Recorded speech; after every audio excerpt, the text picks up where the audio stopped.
Welcome very much, everyone, to this session of In Conversation with some Abertay colleagues. So, my name's Dr. Rebecca Wade, and I'm a senior lecturer in the School of Applied Sciences.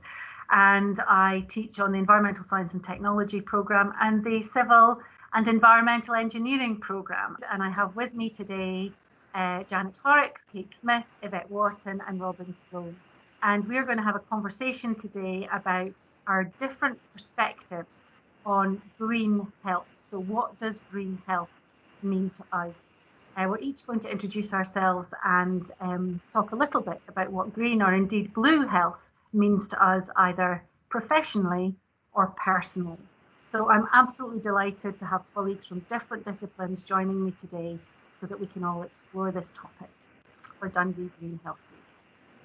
So first off, I'm going to invite Yvette to introduce herself and tell us what green health means to you. Right. I'll do a little bit from both sides. I'm Yvette Wharton. I work in the Division of Sport and Exercise Sciences, and I have a particular interest in physical activity and health, and outdoor exercise and enjoying the outsides is something I do with my students. To success to a lesser degree sometimes, because they tend to be very sport focused. But if I give a little perspective from myself, I was trying to work out in my head what does being outside and in the green world and the blue world mean for me. And it's such a nebulous, I almost can't get a hold of it yet. I know how passionately I feel about it. So I made a little list, so please forgive me as I go through the list. On one of the levels, it invigorates the senses. And I was thinking about this, it's all of the senses. So it's the sight, the beauty, the inspiration that you see by what you look at, the smell. I notice when I go on my bike ride in the summertime, I can smell the jasmine in the morning or the evenings, or changing of the seasons, the decay in the forests when I walk, the sound, listening to the birds, particularly at this time of the year, or hearing the wind in the trees or the water when I'm walking by the rivers, and even on foggy days or when it's been snowing, how that atmosphere, that it silences the world, and I find that quite magical. And then there's things like taste. You know, if you're by the sea, you can actually taste the salt on the lips. And then there's touch, the wind and the rain in my head. My mother always asks me if I go out in the walking in the rain, why do you want to do that? And I think, fabulous. You know, I love being out in the elements. It's me against the elements, but there's pleasure, but there's also the battle when it's more dangerous, more adverse. And then I think about things in terms of my mind. It refreshes my mind. It calms me.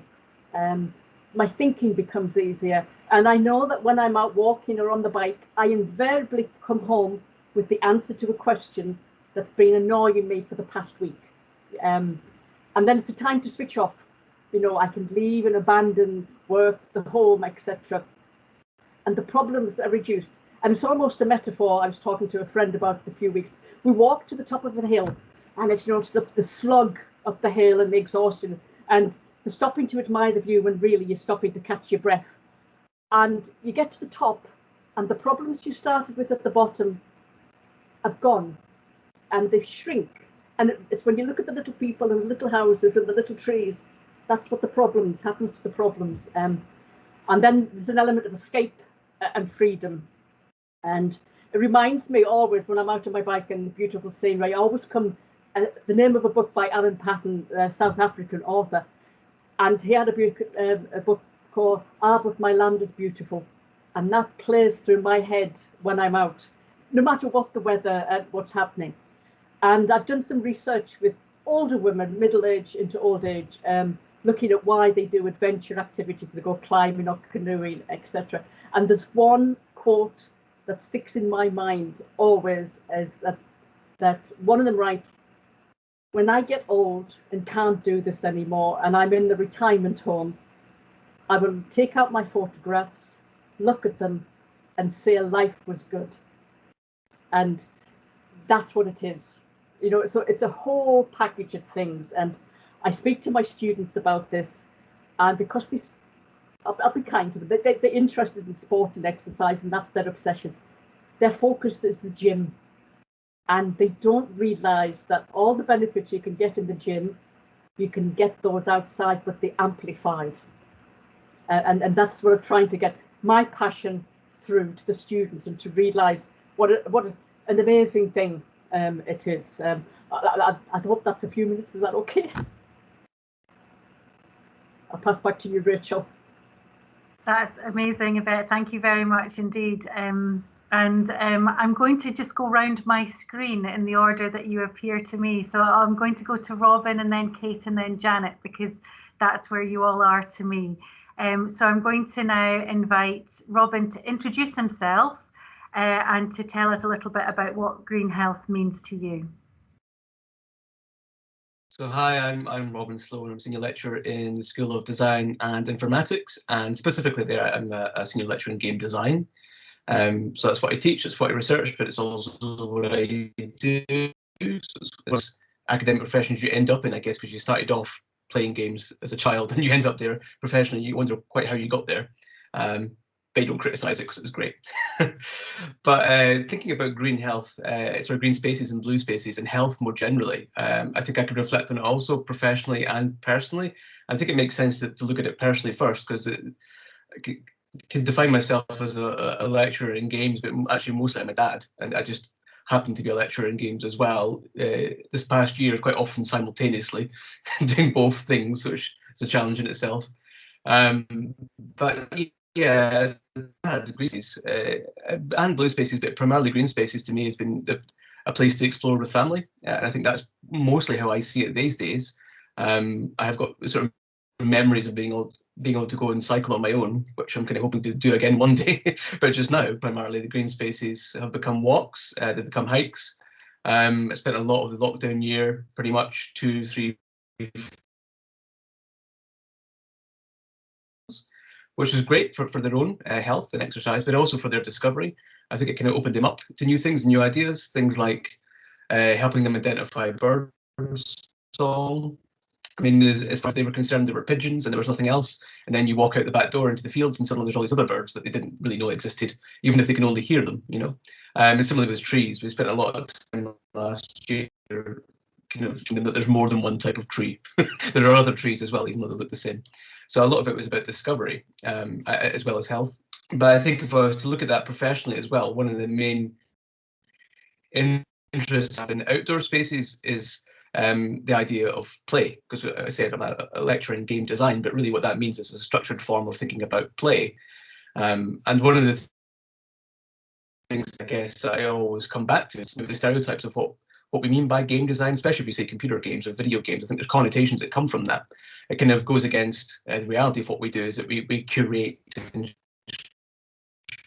forms of play, and it maybe uses digital technology, but fundamentally what we're doing is creating playful experiences. It just happens to be that we use computers in that process. And for me, those green spaces are about play. So even with my own kids, things like rocks is one of the most popular things here where I stay, which is leaving painted rocks around the countryside and then finding them, taking photos of them and sharing them, and leaving your own ones behind. So it's a way of exploring, but also being quite playful.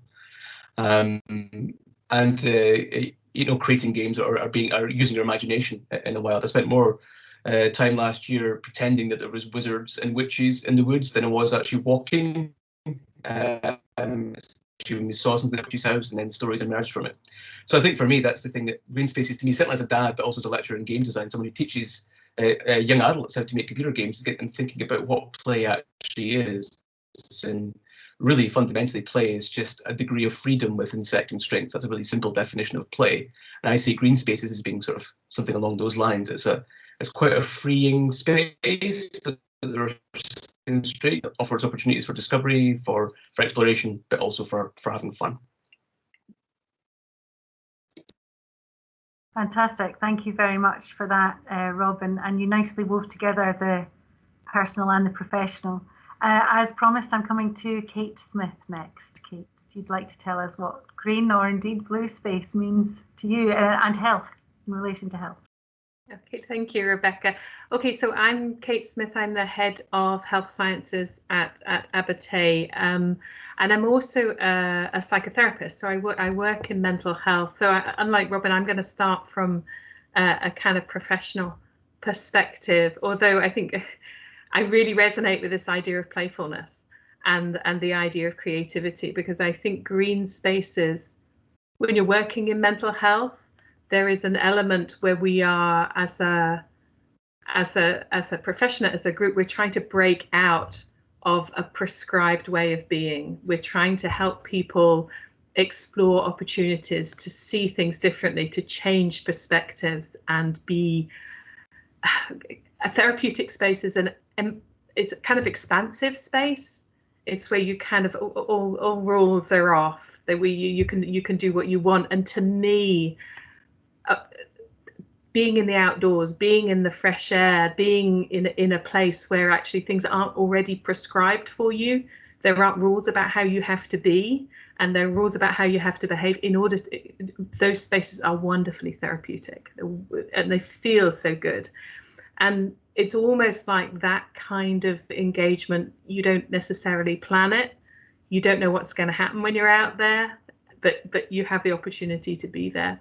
I think too, green spaces help people interact in different ways, to become more childish and more fun and more free, and that's very, I think that's very helpful, particularly at the moment where a lot of our lives are increasingly constrained. And when you're constrained, what you I think you tend to think in very similar ways, and you focus on things. And sometimes, again, particularly with mental health, problems sit with you inside those enclosed spaces and become the primary focus. And if you can get outside and change the way you're feeling, change the way you're engaging in the world, even that sort of physically feeling colder, feeling hotter, feeling the wind on your face, that breaks you free, and as Yvette said, puts things into perspective a little bit more, so that the rules are gone.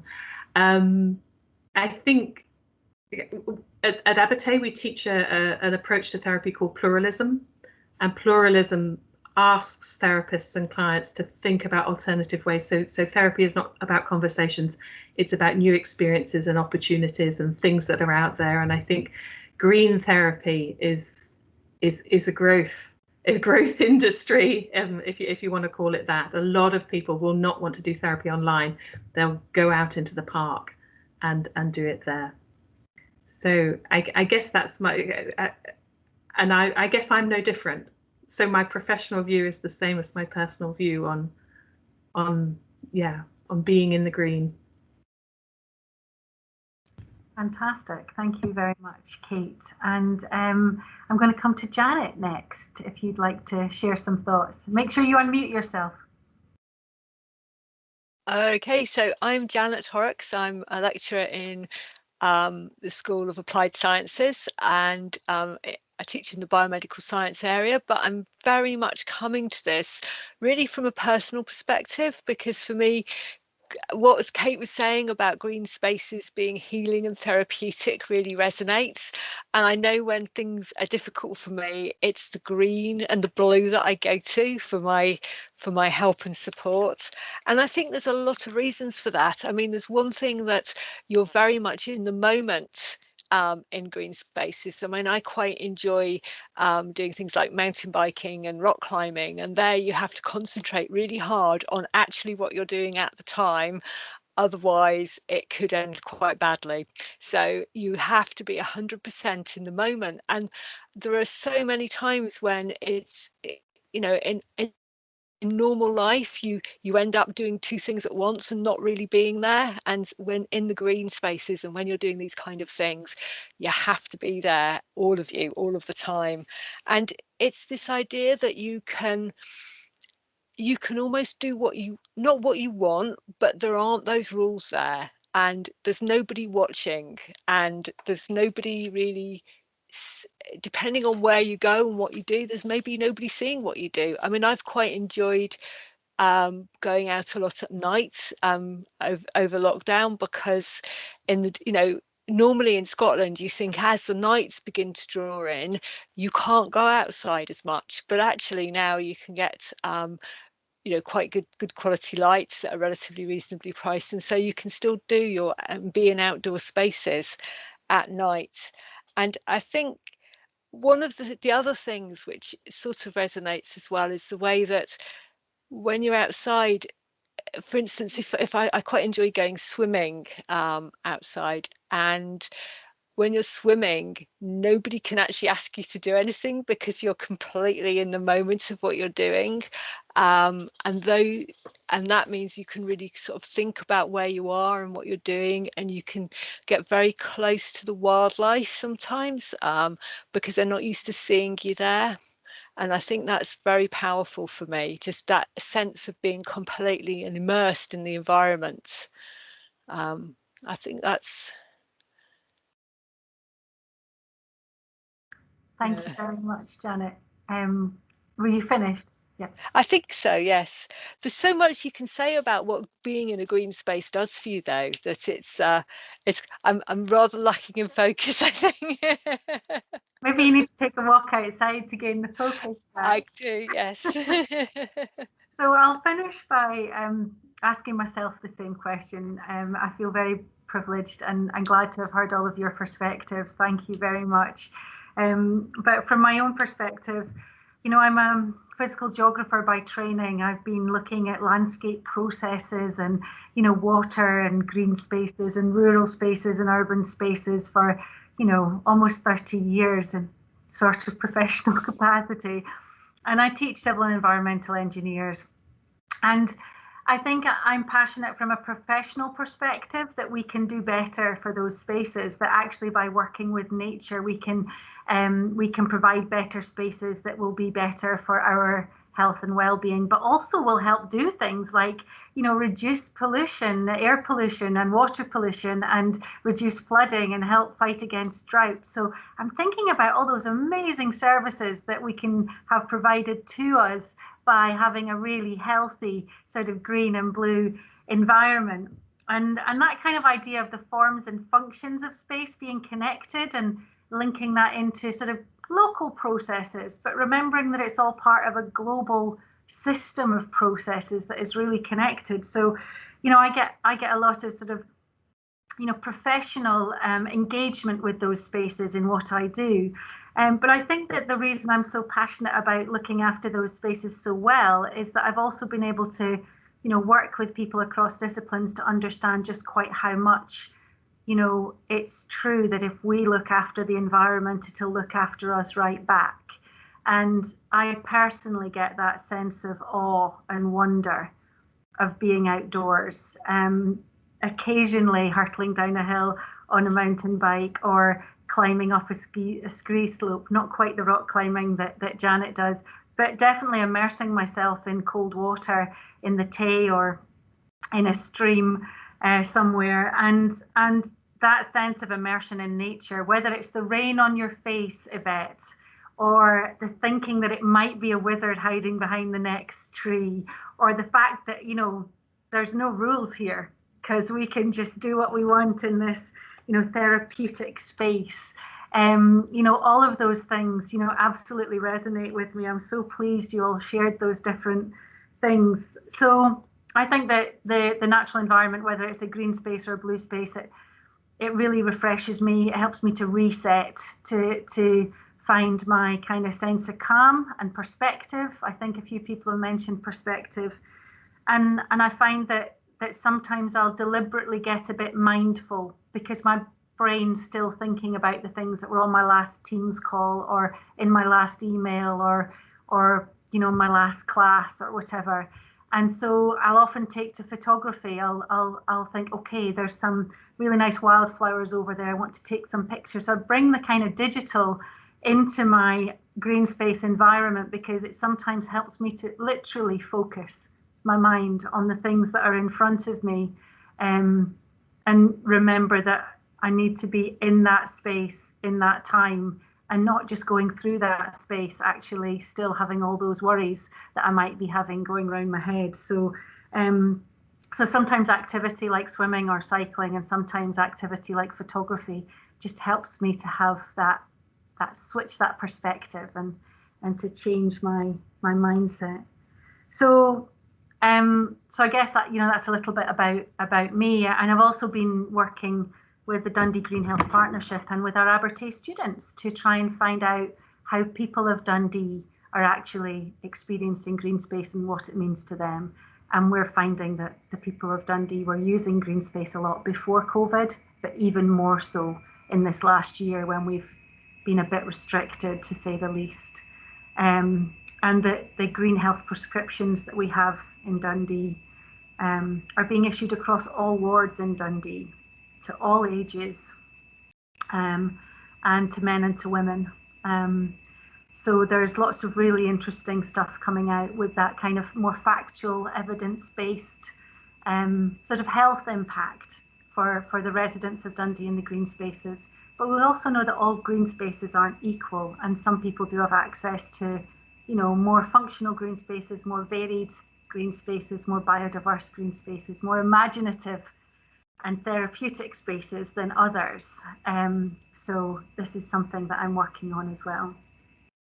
So we heard about immersion in nature from Yvette, and trying to think about how sports and exercise and well-being can come out of the gym and into the natural environment, and how some of the women that you've been working with have really recognise that and really cling on to it. Would you like to tell us, Yvette, a little bit more about that? And if anybody else has questions for Yvette, let's have an explore. In terms of the research, I worked with a group of women who, they may have done exercise, but they had limited experience of doing the more adventurous things, so climbing the mountains, mountain biking, canoeing, going on multi-day treks. And they were together for a number of years, as I said, starting off with some experience, but not a huge amount. And they came together through the Outdoor Adventure Centre in Dundee. And there's sort of two sides to it. One, they increase their engagement with the outdoors, and they increase their ability to navigate, to be able to fix a bike, so practical things. But then the other side of that, and probably the most important one, was the social aspect, being with people, with each other, and breaking out of the boundaries that we normally associated with women. So, you know, they'd predominantly all had children, and they'd spent all of their lives working, looking after the children, and suddenly, because they're into middle age and old age, I've got time for myself. And so engaging with each other, and the one of the biggest things that came through was the laughter, you know, being with like-minded people. And it was usually laughter that went with things that went wrong or gone wrong. So they'd be going in the wrong direction for an hour, then realise they've got to turn around and cycle back, or they've got to go up a hill that they think is actually a plateau when actually it's a very steep hill, or somebody falling out of a canoe when the water's completely calm. And it was the mishaps, but the mishaps brought them together, and they learned how to deal with the natural environment, because although it's beautiful and fantastic, it can be incredibly dangerous, you know. And so they managed to engage and learn new skills and come together, and now they all go off and do things on their own, still together as a group, but they also go off and do things on their own, and the horizons have expanded in terms of adventure. Oh, I'll go off to Spain and walk the Camino. Oh, I'll go off to the Atlas Mountains and walk up the Atlas Mountains, which they would never have thought of before. And with my students, because they are predominantly sport orientated, and it's about performance and numbers, how can I get faster, how can I jump higher, etc. To go outside, you abandon the numbers to some respects, and it's not important whether you reduce your cholesterol by 0.3 or your blood pressure by 0.5 or whatever. It's more about going out and experience and enjoy that. And they struggle to get that, because sport is numbers, and that's one of the things they struggle with. So I say to them, you know, I'm biased, go outside. And I've been saying it all through the coronavirus. At the end of a lecture, right, everybody go for a walk, or I'll have a break, we'll take 15 minutes, pop to the end of the street and back, to try and get them to realise how valuable it is. But not necessarily just for them, but also for the people that they will work with when they go out into the community. To realise that, you know, you're not going to get a 75-year-old to run or to go on a treadmill, but they might like to walk for half an hour with a friend in the woodland. So it's that type of thing. Oh, that's fantastic. Janet, I was going to ask if you wouldn't mind coming in there, actually, because maybe you've got a question for Yvette, but the thing that struck me was you talked about that kind of going out in the dark and doing some of these things that you'd already said were quite dangerous and needed your full attention. and you know what Yvette's just said there is about the sort of confidence building, really. It's on the one hand, it's familiarity, like it's okay to go and do that. You know, it's all right to do exercise outside instead of in the gym, but the women that you've worked with, they gained in confidence so dramatically. Hugely, massive.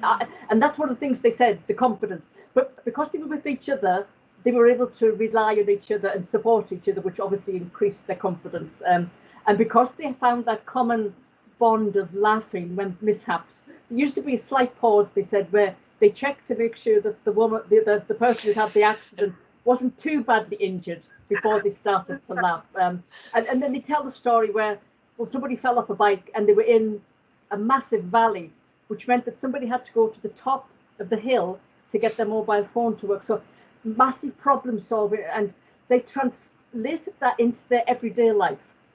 Yeah. You know, it's increased their confidence in other aspects of life. So it's something that they get very personal thing, the social aspect, but it emanates across their life. And a couple of the women said it makes them a better mother and wife.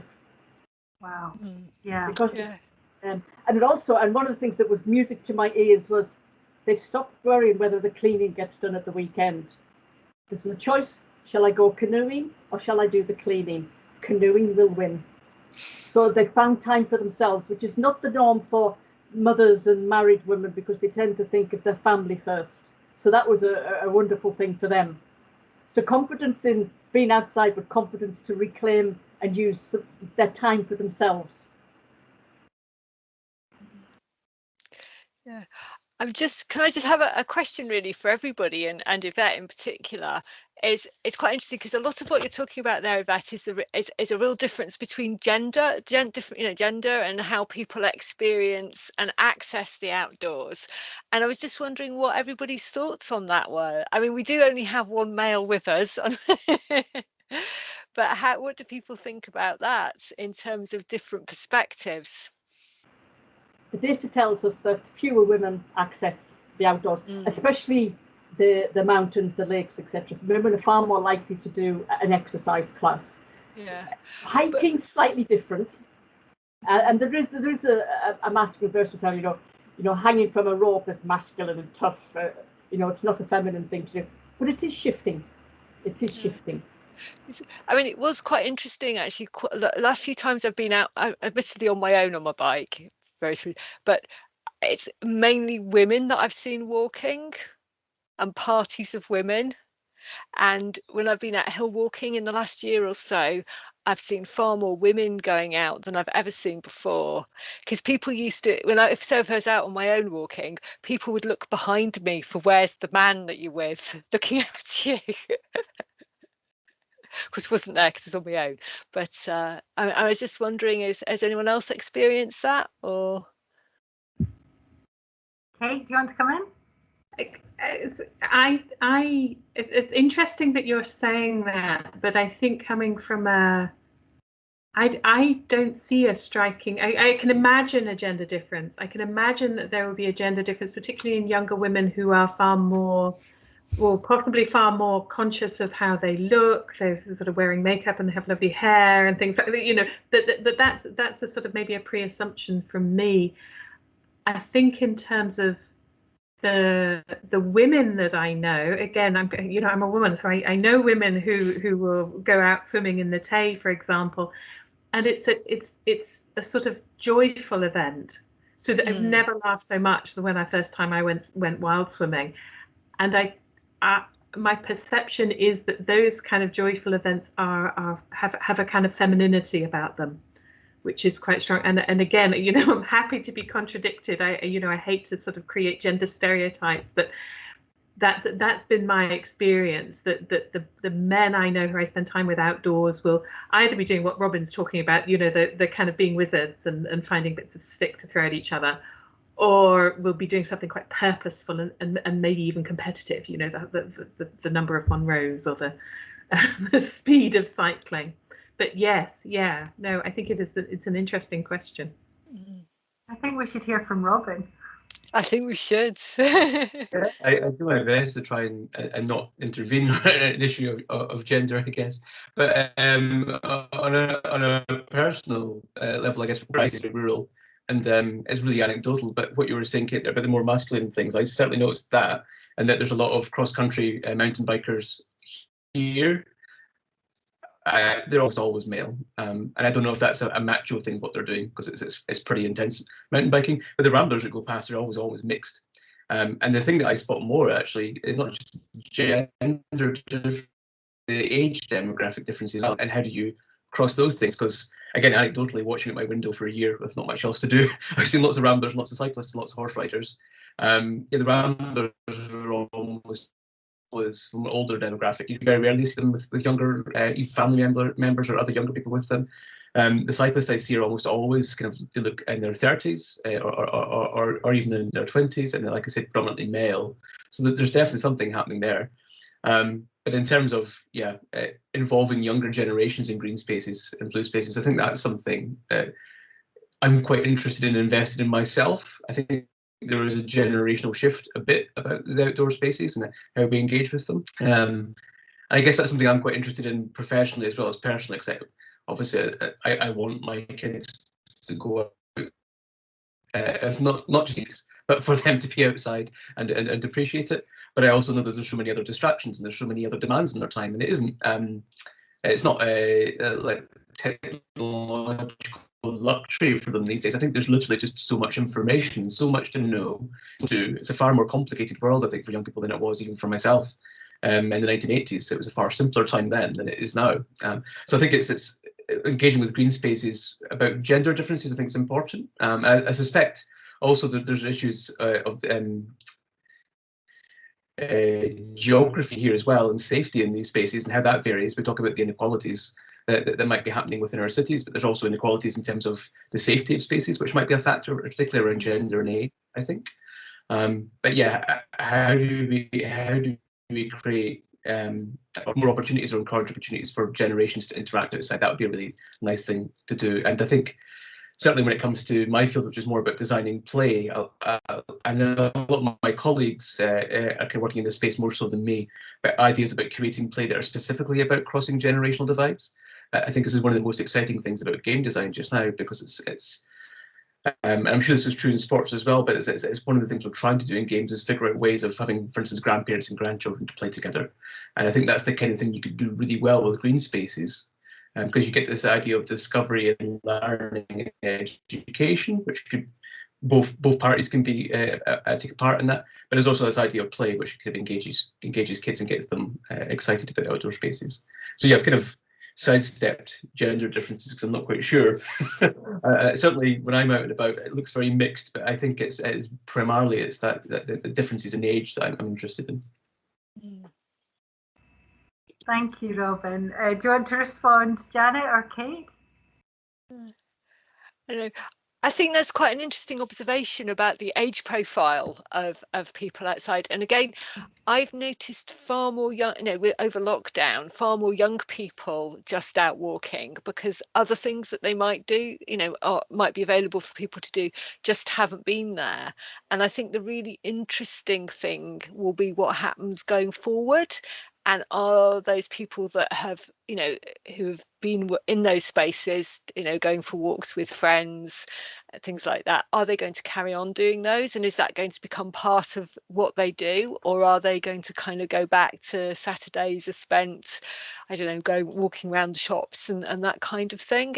I think that it'll be really interesting to see if there's a shift in how people spend their time. I think that's really important to keep an eye on, actually. So the stage that we've got about before COVID and during COVID with people, utilising green space for the good of their mental health, which is the survey that we've got responses to. It'll be nice to follow that up, actually, and see if some of those learned habits during this last year, when there maybe haven't been many other alternatives and a real need to get some, exercise and some fresh air and that would be interesting to see if they follow on. I mean, I want to just continue that discussion a little bit, because there has actually been quite a lot in the news, depending on what sort of news feeds you get, about whether or not we think of these outdoor green and blue spaces as being inclusive generally.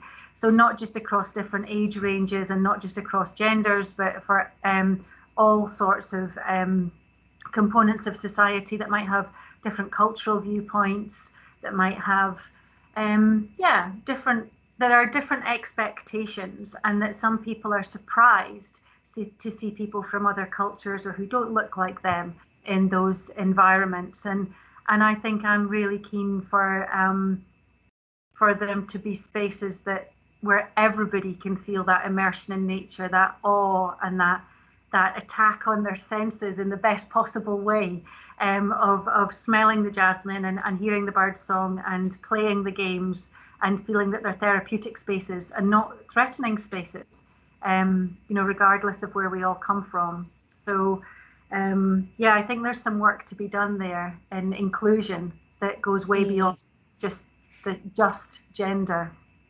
Yeah. I wonder, just thinking about what you're saying there, I think there's something there about the conversation where we, as I don't know, I suppose speak from my perspective, able white middle class woman, I can go to nature. It's easy for me to make a decision to go and spend time outdoors or on the beach or whatever. I everything is facilitated for me.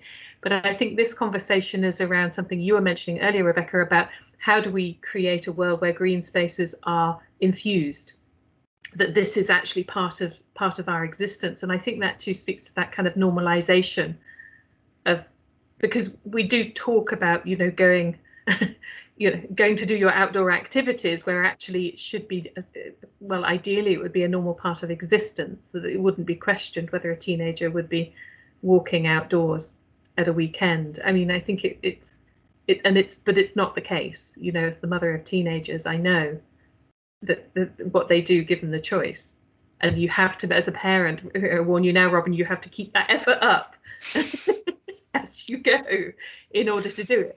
So I guess the ideal is that the things are so integrated we don't even notice the difference between a green space and life. And I do think that there's something in there about what you are exposed to through your life that makes a difference to how you choose your activities as a grown-up as well. And so, although there are certainly examples, and we've even heard them in this conversation about, gaining confidence and accessing those spaces later in life.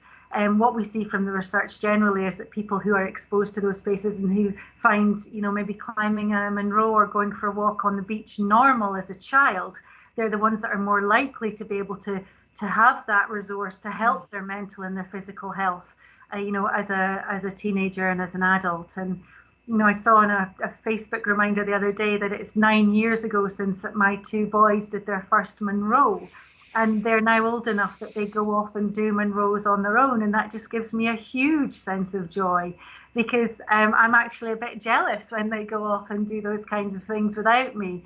But I'm really pleased that, however many jelly babies it took them to get to the top of that particular Munro 9 years ago, and just to keep going, because it wasn't much further, that actually they had this huge sense of pride when they got to the top, and I think that stayed with them, and they're still doing it. And yeah, so getting out there and feeling familiar in those spaces, feeling welcome in those spaces, to the extent that you can receive those feelings of good health, of good well-being, of awe, and of discovery, and of play, and of therapy, and of challenge, which are all afforded by those spaces, I think is I think inclusion, letting everybody have that good sort of feedback from nature, is really important. I kind of feel like that's almost wrapping us up, but I want to just open the floor and say, does anybody have any questions for any of us? This is your open mic opportunity to ask a question to one of our other conversers. I'll ask you a question. Can I ask Kate a question? Yeah. I don't know whether you have the answer to this, Kate. When people are prescribed outdoors and green activity, get outdoors as part of their treatment, how do they respond? I think my understanding is, so the caveat, I may well be wrong, and there might be all sorts of different customer practice. I think that it's not a prescription like you've got to take these high blood pressure tablets. It's more of a, do you think it would be a good idea? And here's a framework for you to know how you might go about it, how much you might want to do. You know, and it's really a sort of, it's a positive conversation around helping people sort of access, be more physically active. And I think the wonderful thing about, I guess, green prescribing is it's good for you to be up and out, but actually I think that's actually overshadowed by the positive benefits, that the feel of actually doing some exercise, doing something positive, just succeeding in something, is really wonderful. So I've kind of sidestepped because I don't know for sure, but my understanding is it's a conversation. It's the same when I talk about exercise prescription, is that you know, people want, when they go to the doctors or people that are there to help, you know, they want a prescription, you know, they want the pills, the potions, etc., which are obviously, hopefully, for things like antibiotics last 2 or 3 weeks and you're fixed. You know, green space and exercise outdoors probably takes a wee bit longer to start having a massive impact. And so it's always, I just was interested in how people respond to that. Rebecca, you might be able to have some insight into that in terms of prescriptions in the Dundee area. Yeah, I'm happy to contribute a little bit of what I know. So I know that the green health prescriptions that have been issued by 3 GPs practices and various community providers, health providers, for the last 2 years or more in Dundee, they're actually a prescription that's printed on paper, the same as your print prescription, with the perforation down the middle, with the same weight of paper, printed in the same factory that prints the regular prescriptions, and you're handed it by your doctor, and it feels and looks very similar to a doctor's prescription that people are used to getting. And there's a good reason why it's printed in that way and delivered in that way, and that's to normalize it as a healthcare, you know, solution, to normalize it in the same kind of delivery sense of a prescription being handed across a desk.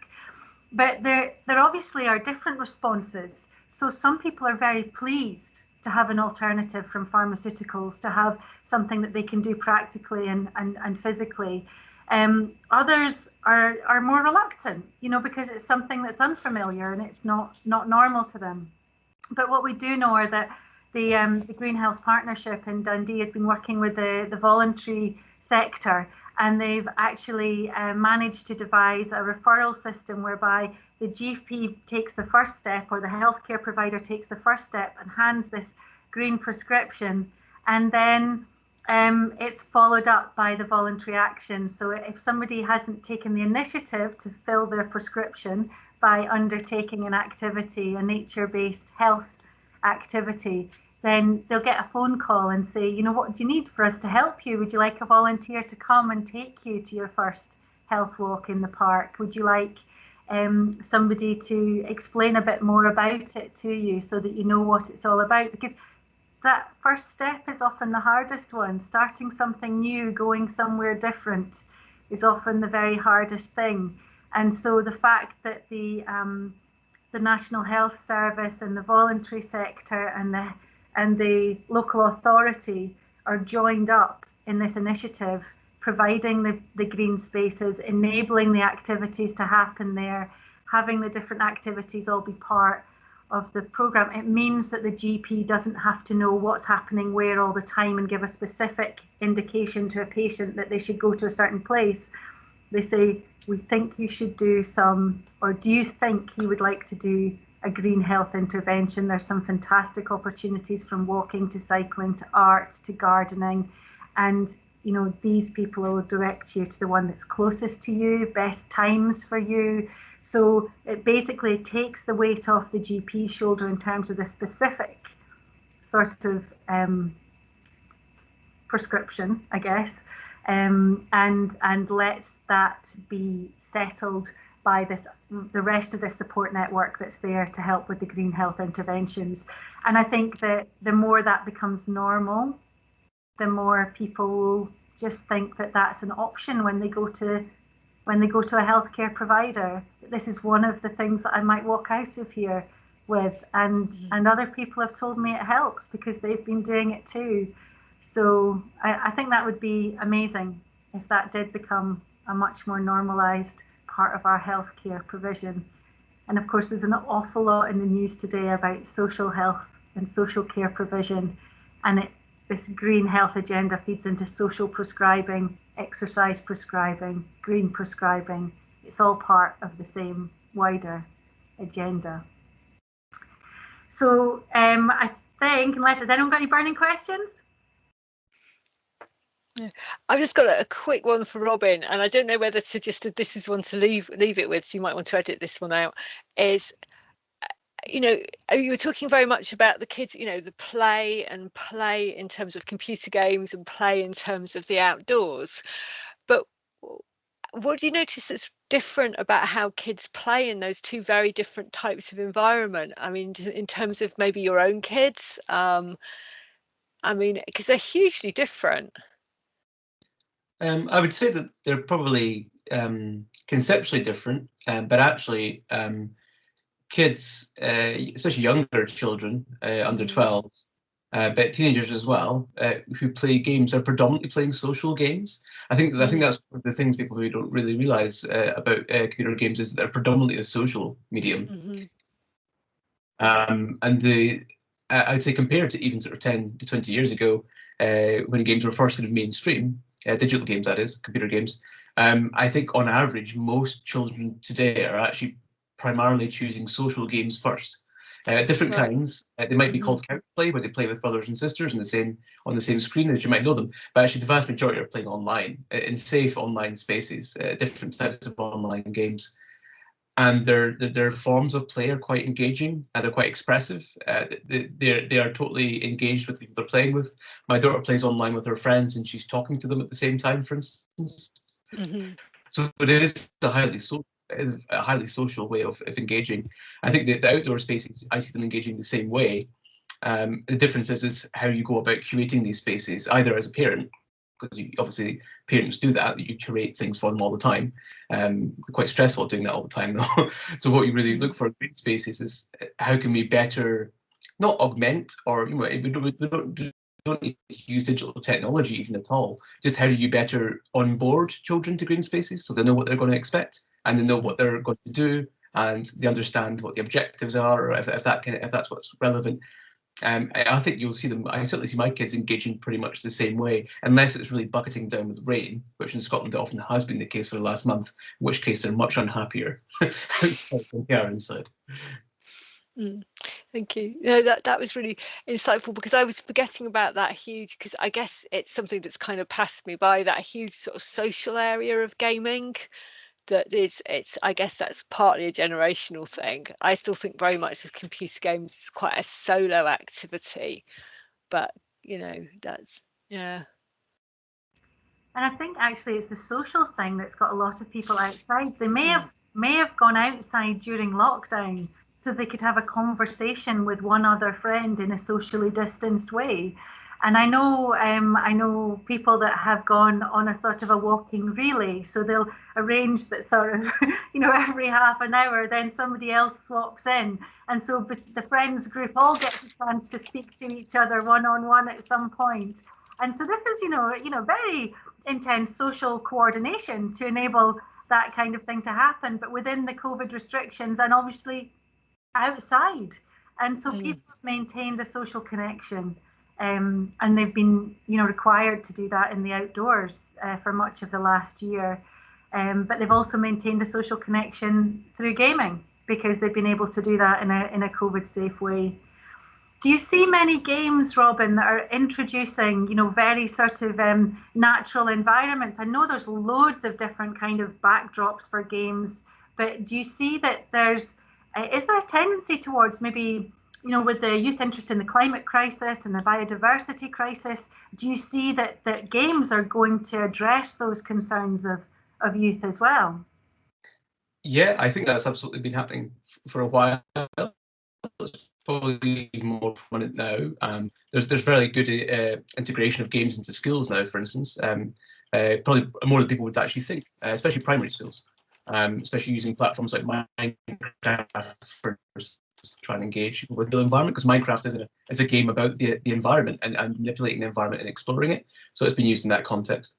But there's also games that have been sponsored by or had funding from organisations such as National Geographic, for instance, so feeding into games and games development. And it's mostly to try and get kids engaged with animals, with plants, with the environment itself. But even the most popular game of the last year, or 2020 rather, was likely Animal Crossing, which is fundamentally a game about the environment as well. Really, that's what it is. It's about creating your own island. It's about planting things. It's about visitors to your island. It's about trying to encourage people to come and visit you and interact with you.